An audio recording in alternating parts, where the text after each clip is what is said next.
കലിപ്പൻ മാഷിന്റെ ആമ്പൽപ്പൂവ്. രചന അവതരണം നന്ദു അച്ചുകൃഷ്ണ. എന്താ മോളെ അവിടെ നിൽക്കുന്നത്? തളത്തിൽ പായ് വിരിക്കുന്നതിന്റെ ഇടയിൽ ഇങ്ങോട്ട് നോക്കി നിൽക്കുന്ന ആമ്പലുവിനെ കണ്ടുകൊണ്ട് വല്യച്ഛനാണ് ചോദിച്ചത്. പിന്നിലേക്കുള്ള ചോദ്യം കേട്ടതും അശോകച്ചനും തിരിഞ്ഞു നോക്കി. അവളുടെ ആ നിൽപ്പിലും നോട്ടത്തിലും അറിയാം തന്നോട് എന്തോ പറയാനാണ് വന്നതെന്ന്.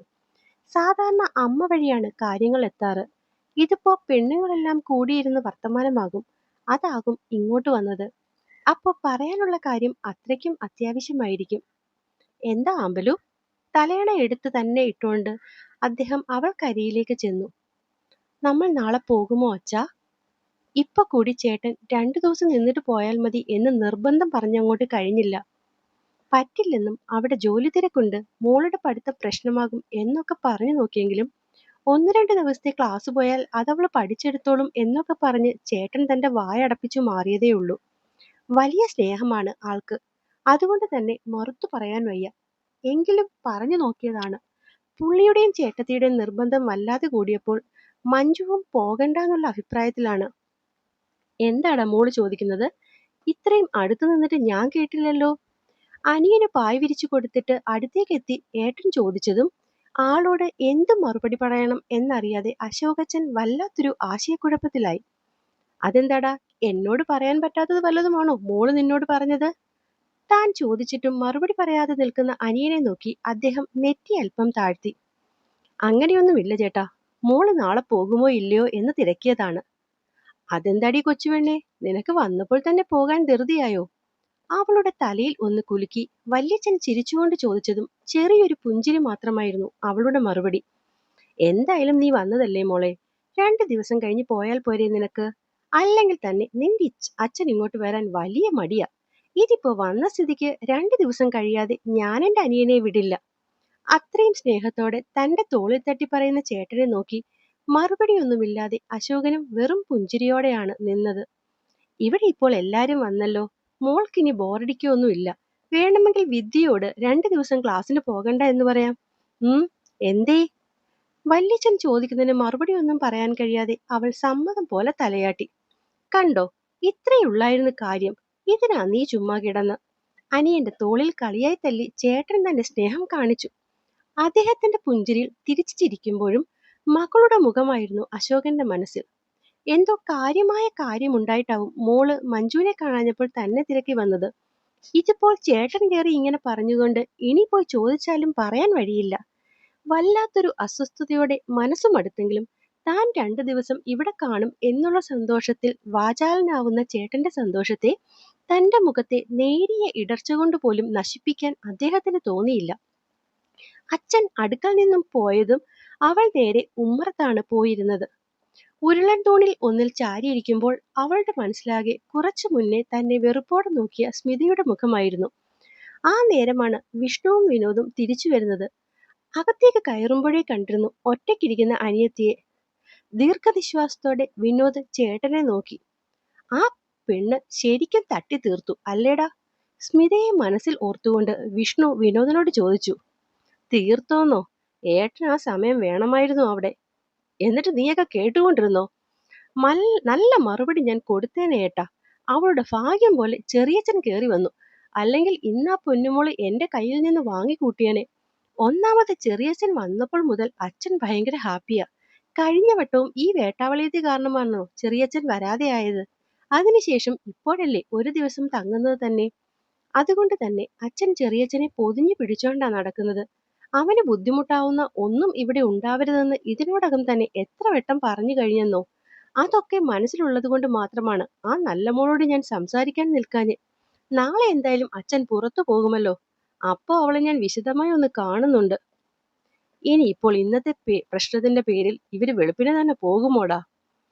പോകാൻ വഴിയൊന്നുമില്ല. കാരണം രാവിലെ അച്ഛൻ വന്നപ്പോൾ മുതൽ ചെറിയച്ഛൻ ഇവിടെ പിടിച്ചു നിർത്താനുള്ള കാര്യങ്ങളാണ് നോക്കുന്നത്. വൈകുന്നേരം ആയപ്പോഴേക്കും ചെറിയച്ഛനും സമ്മതം മൂളിയെന്നാ കേട്ടത്. ഇനിയിപ്പോ മാറിയോന്നൊന്നും എനിക്കറിയില്ല. ഇവിടെ ഇങ്ങനെ വാതിലിൽ നിന്നാൽ അറിയാൻ പറ്റില്ലല്ലോ. എന്തായാലും അകത്തേക്ക് പോകാം. കൊച്ചന്റെ കൂടെ കുറെ നേരം ഇരിക്കാം. പാവത്തിന് നല്ല സങ്കടമായിട്ടുണ്ട്. അതിപ്പോ ആ ഇരുത്തം കണ്ടാൽ തന്നെ അറിയില്ലേ. നീ ഒരു കാര്യം ചെയ്യണം. കൊച്ചി ഇവിടെ ഉണ്ടെങ്കിൽ വിദ്യയോട് 2 ദിവസം പോകണ്ടെന്ന് പറയണം. അതുപോലെ നിനക്കും എനിക്കും കൂടി ലീവ് എടുക്കാം. അങ്ങനെ ചെയ്യാം ചേട്ടാ. ആദ്യം കൊച്ചിന്റെ സങ്കടം മാറ്റാം. പറയുന്നതിനൊപ്പം തന്നെ അവളുടെ ഇരുവശമായി അവർ പോയിരുന്നു. സ്മാൾ കുട്ടീസ്, നക്ഷത്ര എണ്ണുവാണോ? അവളുടെ തലയിൽ ഒന്ന് കൊട്ടിക്കൊണ്ട് വിഷ്ണു ചിരിച്ചതും നിറം മങ്ങിയ പുഞ്ചിരിയാണ് തിരികെ കിട്ടിയത്. എന്താടാ കുഞ്ഞേ? ഒന്നുമില്ലേട്ടാ. ഇന്ന് നടന്നതൊക്കെ ഏട്ടൻ അറിഞ്ഞു. അവക്ക് വട്ടാണ്, മോളൊന്നും മനസ്സിൽ കാണണ്ട. ഉം മോക്ക് ഇവിടെ നിൽക്കണമെന്നില്ലേ? മറുപടി ഒന്നുമില്ലാതെ അവൾ തല കുമ്പിട്ടിരുന്നു. മോൾക്ക് പോകണമെങ്കിൽ ഏട്ടൻ ചെറിയച്ഛനോട് പറയാം. വേണ്ട ഏട്ടാ, വല്യച്ഛനും അച്ഛനും ഒക്കെ ഒരുപാട് സന്തോഷത്തിലാണ്. അപ്പൊ മോളോ? ഞാനും. വിനോദിന്റെ തോളിലേക്ക് ചാരി പറയുമ്പോൾ അവളുടെ കണ്ണുകൾ നിറഞ്ഞു തുളുമ്പി. എടി, അവളുടെ അമ്മച്ചി മരിച്ചോ? വരമ്പിന്ന് റോഡിലേക്ക് സൈക്കിൾ തള്ളിക്കയറ്റി ആസി രമുവിനോട് ചോദിച്ചു. അമ്മച്ചി അല്ലടാ, വലിയമ്മ. ആ, ആരാണെങ്കിലും. ഇല്ലടാ, മരിച്ചൊന്നുമില്ല. ഇല്ലേ? മരിക്കാത്തതിൽ നിനക്ക് വലിയ സങ്കടമുള്ള പോലെ തോന്നുന്നല്ലോ. അല്ല, അങ്ങനെയല്ല. ഇവര് ചെല്ലുന്നതിന് മുന്നേ ചത്തുപോകും എന്നൊക്കെ പറഞ്ഞായിരുന്നല്ലോ അവളുടെ അമ്മയുടെ ബഹളം. അതുകൊണ്ട് ചോദിച്ചു പോയതാ. ആ, മഞ്ജുമ്മയുടെ മേളം കണ്ടപ്പോൾ ഞാനും അങ്ങനെയൊക്കെ തന്നെ കരുതിയത്. പക്ഷെ ഇന്നലെ രാത്രി ഞാൻ വിളിക്കും വരെ അവർക്ക് ആയുസുണ്ടായിരുന്നു. പിന്നെന്താവോ അവൾ വരാതിരുന്നത്? ആ, എനിക്കറിഞ്ഞൂടാ. വലിയച്ഛൻ പിടിച്ചു നിർത്തിയെന്നോ കൊച്ചച്ഛൻ കരയുന്നെന്നോ അങ്ങനെ എന്തൊക്കെയോ ഒക്കെ പറയുന്നുണ്ടായിരുന്നു. കൂടുതൽ എന്തെങ്കിലും ചോദിക്കും മുന്നേ ആ കൊരങ്ങൻ ഫോണും തട്ടിപ്പറിച്ചു. വിഷ്ണുവിനെ മനസ്സിൽ 10 പറഞ്ഞുകൊണ്ട് അവൾ സ്കൂളിലേക്ക് കയറി. ക്ലാസ്സിലേക്ക് കയറും മുന്നെയാണ് ആരോ വിളിക്കുന്ന പോലെ തോന്നിയത്. തിരിഞ്ഞു നോക്കുമ്പോൾ ഏതൻ സർ. ആ സർ. അവൾ അടുത്തേക്ക് നടന്നുകൊണ്ട് അവൾ വിളി കേട്ടു. അമലു വന്നില്ലേ? അവൾക്ക് തൊട്ടു പിന്നിൽ നിൽക്കുന്ന ആസിയൻ നൗഫിയും കടന്നവന്റെ കണ്ണുകൾ സ്റ്റെപ്പിലേക്ക് പോയി. ഇല്ല സർ, വന്നില്ല. അവനെ നോക്കി പറയുമ്പോഴേക്കും മറ്റു രണ്ടുപേർ ഒപ്പം എത്തിയിരുന്നു. എന്തുപറ്റി? അവിടെ പ്രശ്നം വല്ലതുമാണോ? തലേന്ന് അമ്മ വിളിച്ചിട്ടും അവിടെ എടുക്കാതിരുന്നതുകൊണ്ട് കാര്യങ്ങൾ അറിയാനുള്ള വ്യഗ്രതയോടെ അവൻ തിരക്കി. പ്രശ്നമെന്ന് വെച്ചാൽ? അവൻ ഉദ്ദേശിക്കുന്നത് മനസ്സിലാകാതെ ആസി ഏതനോട് ചോദിച്ചു. അല്ല ആസിഫ്, അവിടെ ആരോ വയ്യെന്ന് പറഞ്ഞല്ലേ പോയത്? ആ അമ്മയ്ക്ക്. ഓ, ആ വല്യമ്മച്ചിക്കോ? ഇന്നലെ രാത്രി ഇവള് വിളിക്കുമ്പോൾ കുഴപ്പമൊന്നുമില്ല എന്നാണ് ആമ്പൽ പറഞ്ഞത്. അല്ലേടി? അങ്ങനെയാ സർ പറഞ്ഞത്. അപ്പൊ പിന്നെ അവിടെ എമർജൻസി ഇല്ലെങ്കിൽ ആ കുട്ടിക്ക് തിരിച്ചു വന്നുകൂടായിരുന്നോ? അതുവരെ സൗമ്യമായി സംസാരിച്ചു കൊണ്ടിരുന്നവന്റെ സ്വരം പെട്ടെന്നാണ് മാറിയത്. അത് മുന്നിൽ നിന്ന് 3 പേർക്കും മനസ്സിലാവുകയും ചെയ്തു. പിന്നെ ആളുടെ ചോദ്യം ജെനുവിൻ ആയതുകൊണ്ട് പഴയ പോലെ മുഷിവൊന്നും തോന്നിയില്ല. അറിയില്ല സർ എന്താ പറ്റിയതെന്ന്. എന്തെങ്കിലും കാരണമില്ലാതെ അവൾ ഇന്ന് വരാതെ ഇരിക്കില്ല. നൗഫി പറയുമ്പോൾ മറ്റു രണ്ടുപേരും അത് ശരിവെക്കുന്ന പോലെ തലയാട്ടി. അവന്റെ മനസ്സും അങ്ങനെ പറഞ്ഞെങ്കിലും എന്തോ സാഹചര്യങ്ങളെ അങ്ങോട്ട് അത്രയും ഈസിയായി കാണാൻ ഏതിന് പറ്റുന്നുണ്ടായിരുന്നില്ല. അത് വിട്. ഇന്നലെ പഠിപ്പിച്ച പോർഷൻസ് എല്ലാം നിങ്ങൾക്ക് ക്ലിയർ ആയല്ലോ അല്ലേ? പെട്ടെന്നുള്ള ചോദ്യത്തിൽ അവരൊന്ന് അമ്പരന്നെങ്കിലും മനസ്സിലായി എന്നുള്ള രീതിയിൽ അവർ തലയാട്ടി. എന്തെങ്കിലും ഡൗട്ട് ഉണ്ടെങ്കിൽ ഇന്നത്തെ ലാബിൽ ചോദിച്ചേക്കണം. പിന്നെ ഒരുപക്ഷെ എന്നെ കിട്ടിയെന്ന് വരില്ല. എന്താ സർ? സർ ലീവാണോ? ലീവില്ല. നാളെ മുതൽ ടീച്ചേഴ്സ് ട്രെയിനിങ് തുടങ്ങുകയാണ്. ഒരാഴ്ച ഞാൻ നല്ല ബിസി ആയിരിക്കും. ആ സമയത്ത് എപ്പോഴൊക്കെ ക്ലാസ്സിൽ വരാൻ പറ്റുമെന്ന് എനിക്ക് വലിയ ഊഹമൊന്നുമില്ല. അതുകൊണ്ട് സംശയങ്ങൾ എന്തെങ്കിലും ഉണ്ടെങ്കിൽ ഇന്ന് തന്നെ ക്ലിയർ ചെയ്യാൻ ക്ലാസ്സിൽ പോയി എല്ലാവരോടും കുട്ടി പറയണം കേട്ടോ. അതുപോലെ വൈകുന്നേരം വിളിച്ച് അമലുവിനെ കിട്ടുകയാണെങ്കിൽ എന്നെ ഒന്ന് വിളിക്കാൻ പറയണം. അശോകേട്ടന്റെ കയ്യിൽ എന്റെ നമ്പറുണ്ട്. പൂവ് സർ, പറയാം. അറിയാലോ, ഇനി ഒരാഴ്ച കഴിഞ്ഞാൽ പിന്നെ വരുന്നത് എക്സാം ആണ്. ഇൻഡിവിജ്വൽ സ്റ്റഡി യാ ഗ്രൂപ്പ് സ്റ്റഡി. 4നും എല്ലാ സബ്ജക്റ്റിനും നല്ല മാർക്ക് ഇല്ലെങ്കിൽ എന്റെ കയ്യിൽ നിന്ന് കിട്ടുക. പൊക്കോ. Yes sir. അവൻ പരീക്ഷയെക്കുറിച്ച് പറഞ്ഞപ്പോഴേ അവിടെ നിന്നും ഓടിപ്പോകാൻ നിരീക്ഷിച്ചിരുന്നവർക്ക് അത് കേൾക്കേണ്ട താമസം തിരിഞ്ഞു നടന്നു. ഞാൻ പറഞ്ഞത് ക്ലാസ്സിൽ ചെന്ന് പറയാൻ മറക്കണ്ട കേട്ടോ. പിന്നിലേക്ക് തിരിഞ്ഞു നോക്കാതെ തന്നെ 3ഉം തലയാട്ടിക്കൊണ്ട് ക്ലാസ്സിലേക്ക് കയറി. എടി, ഈ പുള്ളിക്ക് സ്വന്തം സബ്ജക്റ്റ് നോക്കിയാൽ പോരെ? ഇതിപ്പോ എല്ലാത്തിനും നല്ല മാർക്ക് വാങ്ങണമെന്ന് വെച്ചാൽ അതൊക്കെ നമ്മളെ കൊണ്ട് പറ്റുമോ? തുമ്പികളെ കൊണ്ട് കല്ലെടുപ്പിക്കരുതെന്ന് അറിയില്ലേ ഈ സാറിന്? നൗഫി വളരെ കാര്യമായി ചോദിച്ചതും ആസിയും രമുവും ശരിയാണെന്ന പോലെ തലയാട്ടി. എനിക്ക് തോന്നുന്നത് ഇതിപ്പോൾ എല്ലാ സബ്ജക്റ്റിനും നമ്മൾ അവിടെയല്ലേ ട്യൂഷന് പോകുന്നത്. അതുകൊണ്ടാകും സാർ അങ്ങനെ പറഞ്ഞത്. കണ്ടുപിടുത്തം പോലെ ആസിയും കൂടി ചേർന്നതും 3 പേരും പരസ്പരം നോക്കി. ആ, അത് ശരിയാ. സമ്മതിച്ചുകൊണ്ട് അവർ ക്ലാസ്സിലേക്ക് കയറി. എടി, ഇന്നും കൂടി കഴിഞ്ഞാൽ സാറില്ലെങ്കിൽ ലവൾക്ക് ലാബ് എങ്ങനെ കിട്ടാനാ? കിട്ടല്ലും ഊര് തണ്ടാൻ പോയേക്കുന്നു. രാവിലെ വിളിച്ചിട്ടും ഫോൺ എടുക്കാത്തതിന്റെ ദേഷ്യത്തിൽ രമ്യ സീറ്റിലേക്ക് പോയിരുന്നു. പക്ഷേ വാശിപ്പുറത്ത് അങ്ങനെയൊക്കെ പറയുമ്പോഴും അവൾ ശരിക്കും എന്തു ചെയ്യും എന്നുള്ള ഭയം മറ്റുള്ളവരിലും അധികം രമ്യയ്ക്കായിരുന്നു. അവളെ അറിയാവുന്നത് കൊണ്ട് തന്നെ ആസിയും നൗഫിയും അതിനെപ്പറ്റി കൂടുതൽ പറഞ്ഞില്ല. ഒപ്പം ക്ലാസ്സിലുള്ള കുട്ടികളോട് ഏതൻ പറഞ്ഞ കാര്യം അതുപോലെ പറഞ്ഞതും എനിക്ക് കുറെ അധികം ഡൗട്ടുണ്ട് എന്ന് പറഞ്ഞ് സാറ് തന്റെ ഡൗട്ടുകൾ എണ്ണമിട്ട് എഴുതാൻ തുടങ്ങി. കഴിഞ്ഞ ദിവസം ഒക്കെ മനസ്സിലായി എന്ന് പറഞ്ഞവർക്ക് ഇത്രയും ഡൗട്ടോടാ? അവളുടെ വേഗത്തിലുള്ള എഴുത്ത് കണ്ട് നൗഫി സ്വാഭാവികമായി ചോദിച്ചുപോയി. പഠിപ്പിക്കുന്ന സാറ് ചുള്ളനാണെങ്കിൽ ഇതല്ല ഇതിനപ്പുറവും കാണേണ്ടി വരും. അവളെ നോക്കി പുച്ഛിച്ചുകൊണ്ട് ആസി പിന്നിലേക്ക് നടന്നു. അങ്ങനെയാവോ? ഒരു ഡൗട്ട് പോലെ നഫി പിന്നിൽ നിന്ന് ചോദിച്ചതും, ചിലപ്പോൾ ലാബിൽ വെച്ച് സാറിന് എന്റെ ഫുൾ ഡൗട്ട് ക്ലിയർ ചെയ്ത് തരാൻ പറ്റില്ല. അതുകൊണ്ട് ഇപ്പോൾ തന്നെ ഞാൻ പോയി സാറിനെ കണ്ടിട്ട് വരട്ടെ എന്ന് പറഞ്ഞിരിക്കുന്ന സാറെ അവൻ കണ്ണു കാണിച്ചു. ഹാ, ഓരോരുത്തരുടെ യോഗം, അല്ലാതെ എന്താ പറയുക? ഏതിനെയും മനസ്സിൽ വെച്ചുകൊണ്ട് അല്പം അസൂയയോടെ നൗഫി പറഞ്ഞതും ആസി അവന്റെ കൈപ്പോയത്ത് ഒരൊറ്റ അടി കൊടുത്തു. ഇതുപോലെയൊക്കെയുള്ള മാരണങ്ങളാണ് പുറകെ നടക്കുന്നെങ്കിൽ അതിനെ യോഗം എന്നല്ല കഷ്ടകാലം എന്നാണ് പറയുക. അവൻ അത് പറഞ്ഞതും രണ്ടുപേരും അറിയാതെ ചിരിച്ചുപോയി.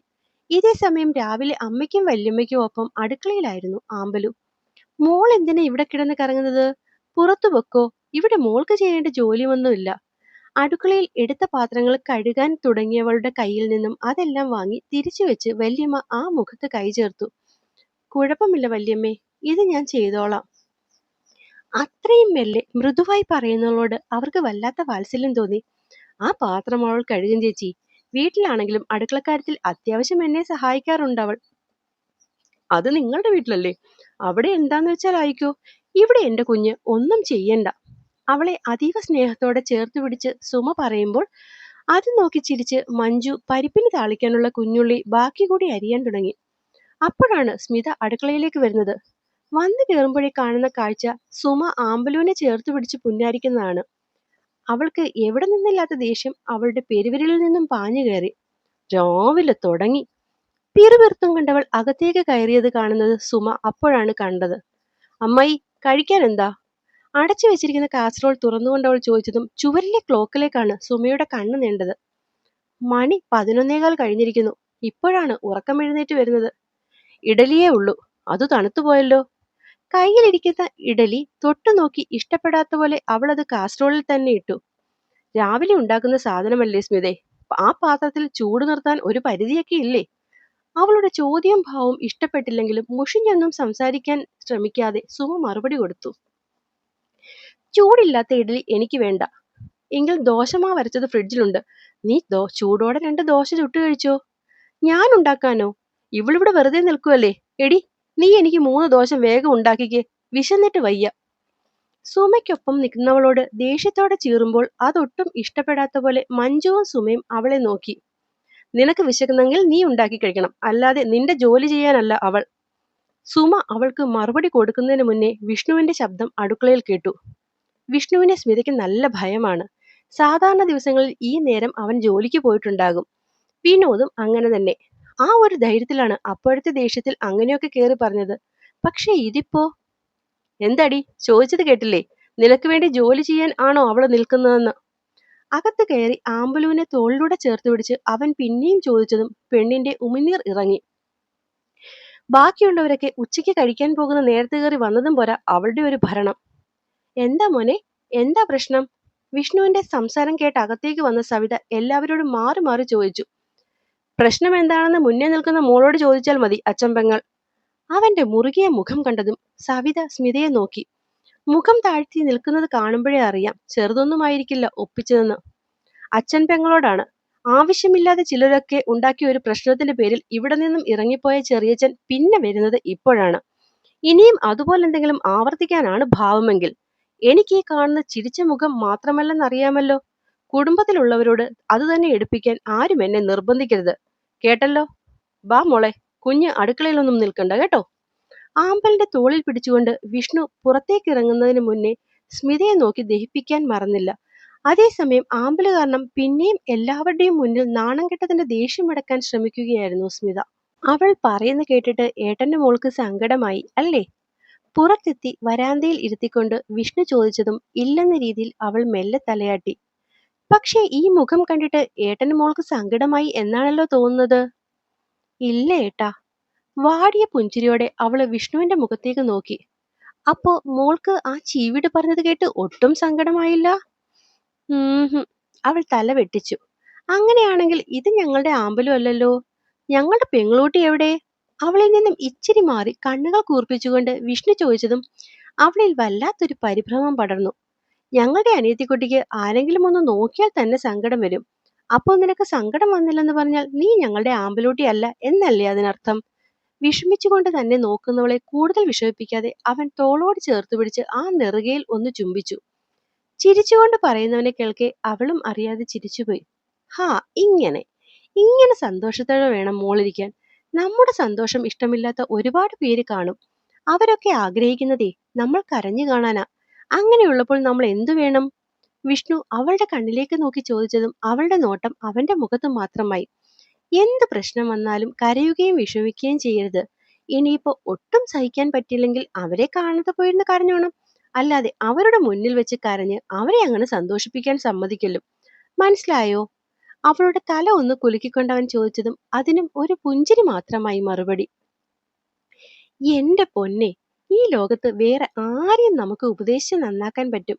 ഈ ഒരു കാര്യത്തിൽ നമ്മളുടെ പെങ്ങൾ ഒരു യുണീക്ക് പീസാണ്. ഇപ്പുറത്തെ വശത്തേക്ക് വന്നിരുന്നുകൊണ്ട് വിനോദം കൂടി പറഞ്ഞതും പെണ്ണ് പരിഭവം പോലെ മുഖം താഴ്ത്തി. എന്തായാലും സ്മിത ചേച്ചിക്ക് കിട്ടിയത് കുറഞ്ഞുപോയി. ഏട്ടൻ ഇത്തിരി കൂടെ എന്തെങ്കിലും പറയണമായിരുന്നു. അങ്ങോട്ട് വന്ന് വിദ്യേച്ചി പറഞ്ഞതും കാര്യം എന്തെന്നുള്ള രീതിയിൽ വിനോദ് അവളെ നോക്കി. ഒപ്പം വിഷ്ണുവിനെ. കേൾക്കാൻ ഒരാളെ കിട്ടിയതും വിദ്യ അങ്ങ് തകർത്തില്ലേ? അയവ, പൊളിച്ചു. ശേ, ഞാനില്ലാതായി പോയല്ലോ. വിദ്യയുടെ പറച്ചിൽ കേട്ട് ആവേശം പൂണ്ടവന് ആ കാഴ്ച നഷ്ടമായതിന്റെ വിഷമം ആ വാക്കുകളിൽ നിറഞ്ഞു കണ്ടു. ഏട്ടൻ വിഷമിക്കാതെ. അമ്മയുടെയും മോളുടെയും ഡൈനിങ് ടേബിളിലുള്ള ചർച്ച കേട്ടിട്ട് മിക്കവാറും അപ്പച്ചിയുടെ മോള് ഒന്നും കൂടി വിഷ്ണുവേട്ടന്റെ കയ്യിൽ നിന്നും വാങ്ങിക്കൂട്ടുമെന്നാ തോന്നുന്നത്. വിദ്യ അത് പറഞ്ഞതും ഏതാണ്ടൊക്കെ അങ്ങനെ സംഭവിക്കും എന്നുള്ള വിശ്വാസത്തിൽ വിനോദ് ചിരിച്ചു. എന്നാൽ ഇനിയും താൻ കാരണം ഇവിടെ വഴക്കുണ്ടാകുമെന്ന് കേട്ടതും ആമ്പലുവിന്റെ മുഖം വല്ലാതെയായി. വിദ്യ പറയുന്നത് കേട്ടിട്ടാണ് അവളുടെ മുഖം മാറിയതെന്ന് മനസ്സിലായതും വിഷ്ണു കലിപ്പോടെ അനിയത്തിയെ നോക്കി. സംഭവം കൈവിട്ടുപോയെന്ന് മനസ്സിലായ വിദ്യ ചെവിയിൽ പിടിച്ചു മാപ്പ് പറഞ്ഞിട്ടും വിഷ്ണുവിന്റെ മുഖം അയഞ്ഞില്ല. എന്റെ പൊന്നു കുഞ്ഞെ, ഈ വെളിവില്ലാത്തവൾ എന്തെങ്കിലും പറയുന്ന കേട്ടിട്ട് നീ വിഷമിക്കാൻ നിൽക്കല്ലേ. ഇവിടെ ആരും ആരോടും വഴക്കൊന്നും ഉണ്ടാക്കില്ല. അല്ലേ തന്നെ അമ്മയും വലിയമ്മയും ഉള്ളപ്പോൾ ആർക്കെങ്കിലും വഴക്കുണ്ടാക്കാൻ പറ്റുമോടി? നിന്നെ പോലൊരു കഴുത. തമാശ പോലെ വിനോദ് പറയുമ്പോൾ ഇതിനോടകം അതും വിശ്വസിച്ചിരുന്നു അവൾ. പ്രകാശം നഷ്ടപ്പെട്ട മുഖം പിന്നെയും വിടർന്നതും വിദ്യ നെഞ്ചിൽ കൈവച്ചു പോയി. അല്ലെങ്കിൽ ആമ്പില് മാറുന്ന സമയം തനിക്ക് ഏട്ടന്റെ കയ്യിൽ നിന്നും കിട്ടും. ആ ഒരു ആശ്വാസത്തിൽ അവൾ അവിടെ നിന്ന് എഴുന്നേറ്റതും എല്ലാവർക്കും കൂടി പാടത്തു പോകാം എന്ന് പറഞ്ഞ് ആമ്പുലിനെ പിടിച്ച് വിനോദ് നടപ്പു തുടങ്ങി. വീട്ടിലിരുന്ന് ഇടയ്ക്കിടെ സ്മിതയുടെ മുഖം കാണുന്നതിൽ നല്ലതാണ് അതെന്ന് തോന്നിയതും മറ്റു രണ്ടുപേരും ഒപ്പം ചെന്നു. പോകുന്ന വഴിയിൽ അവളുടെ പഠിത്തക്കാര്യങ്ങളും കൂട്ടുകാരുമെല്ലാം സംസാരത്തിൽ വന്നു. രമ്യയുടെ കാര്യം പറഞ്ഞതും വിഷ്ണുവേട്ടൻ അങ്ങോട്ട് തുടങ്ങി. അവളുടെ കൂട്ടുകെട്ട് ശരിയല്ല, അവൾ ശരിയല്ല എന്നൊക്കെ പറഞ്ഞ് ആകെ മേളമായിരുന്നു. അവര് രണ്ടും കൂടിയുള്ള വഴക്കറിയാവുന്നത് കൊണ്ട് തന്നെ മറ്റു മൂന്നുപേരും അത് കേട്ട് ചിരിച്ചതല്ലാതെ അഭിപ്രായമൊന്നും പറയാൻ പോയില്ല. ഏതാണ്ട് ഉച്ചയായപ്പോഴാണ് എല്ലാവരും തിരിച്ച് വീടെത്തിയത്. വെയിലത്തുള്ള നടത്തമായതുകൊണ്ട് തന്നെ വന്നു കയറിയപ്പോൾ വരാന്തയിലേക്ക് വിഷ്ണുവും വിനോദും കിടന്നു. അവർക്ക് ഇപ്പുറത്തേക്ക് ഇത്തിരി സ്ഥലം ഉണ്ടാക്കി വിദ്യ കൂടി കിടന്നതും കുഞ്ഞൊരു പുഞ്ചിരിയോടെ ആമ്പൽ മാത്രം ആ ഉരുളൻ തൂണിലേക്ക് ചാരിയിരുന്നു. അവിടെ എല്ലാവരുടെയും ചിരിച്ചുള്ള സംസാരം കേട്ടാണ് സ്മിതയും ഉണ്ണിയും പുറത്തേക്കിറങ്ങിയത്. വിഷ്ണു പറഞ്ഞ ഏതോ തമാശയിൽ വായും പൊത്തി ചിരിക്കുന്നവളെ കണ്ടതും സ്മിതയുടെ മുഖം ദേഷ്യം കൊണ്ട് ചുവന്നു. തന്റെ അരികിൽ നിൽക്കുന്നവളുടെ മുഖം കണ്ടതും അടുത്തൊരു പ്രശ്നം വേണ്ടെന്നുള്ള രീതിയിൽ ഉണ്ണി അവളെ വലിച്ചു പിടിച്ച് അകത്തേക്ക് നടന്നു. സിദ്ധേട്ടൻ എവിടെയാ? പിന്നെയും എന്തൊക്കെയോ സംസാരിച്ചു കൊണ്ടിരിക്കുന്നതിലാണ് ആമ്പിൾ വിഷ്ണുവിനോട് അത് ചോദിച്ചത്.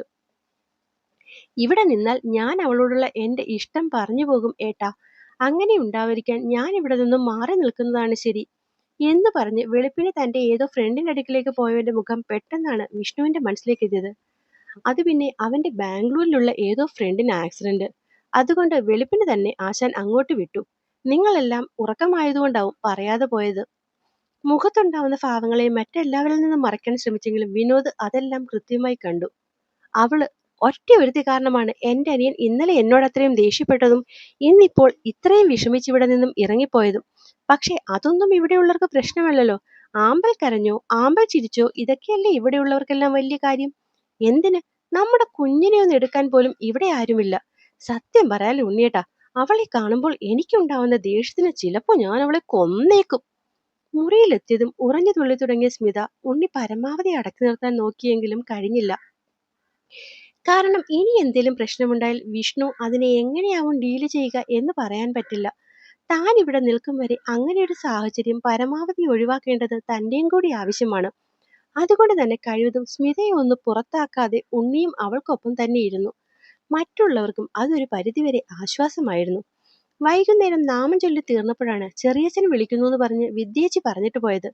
കാര്യം തിരക്കാൻ ചെന്നപ്പോൾ ഫോൺ മുന്നിലേക്ക് നീട്ടിയാണ് അച്ഛൻ ചെയ്തത്. നിന്റെ സാറാണ് ഫോണിൽ. ഒന്നും മനസ്സിലാവാതെ കയ്യിലേക്ക് വാങ്ങിയ ഫോണിലേക്കും അച്ഛന്റെ മുഖത്തേക്കും മാറി മാറി നോക്കുന്നവളെ കണ്ട് അശോകൻ പറഞ്ഞതും അവളുടെ കൈയൊന്ന് വിറച്ചു. അതിന്റെ ആക്കം കുത്തനെ കൂടിയത് ഡിസ്പ്ലേയിലെ പേര് കൂടി കണ്ടതിന് ശേഷമാണ്. അപ്പോൾ എന്നെ വായിക്കുകയും കേൾക്കുകയും ചെയ്യുന്ന എൻ്റെ എല്ലാ കൂട്ടുകാരും കഥ ഇഷ്ടമാകുന്നുണ്ടെങ്കിൽ സബ്സ്ക്രൈബ് ചെയ്ത് സപ്പോർട്ട് ചെയ്യാൻ മറക്കല്ലേ. നന്ദി.